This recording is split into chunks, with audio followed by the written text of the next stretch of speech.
آتی ہے، تو کس طریقے سے آپ اس ٹوٹکے کو استعمال کرتے ہوئے اس میل کچیل وغیرہ سے نجات پا سکتے ہیں۔ ناظرین، یہ بہت ہی آزمودہ گھریلو ٹوٹکا ہے،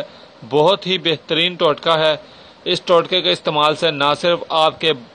آپ کا چہرہ جو ہے اس سے میل کچیل جو گرد جمی ہوئی ہے یا جو آپ کے مساموں میں چلی گئی ہے، کھلے مساموں میں، اس سے آپ کو نجات ملے گی، فرق پڑے گا،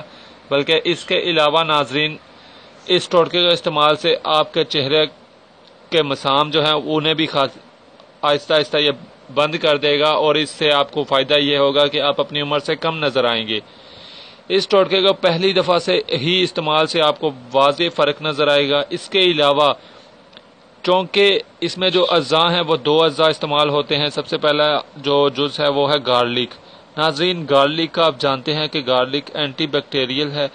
یعنی اگر آپ کی سکن پر کسی بھی قسم کے کوئی جرمز ہیں،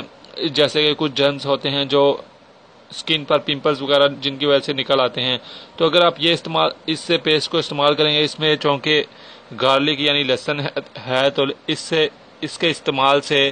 وہ جراثیم بھی مر جائیں گے۔ اور اس کے علاوہ آپ جانتے ہیں کہ ٹماٹر جو ہے بھائی یہ سکن کی خوبصورتی کے لیے استعمال ہوتا ہے، تو اس پیسٹ کو آپ نے کس طریقے سے بنانا ہے اب ہم آپ کو بتاتے ہیں۔ ناظرین،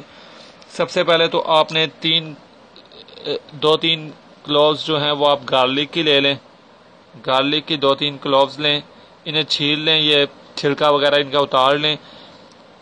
اور تقریباً آپ نے جو ٹماٹر ہے ٹماٹر کا بھی آپ نے چھلکا اتار لینا ہے، اور ٹماٹر کا جو آپ نے گودا لینا ہے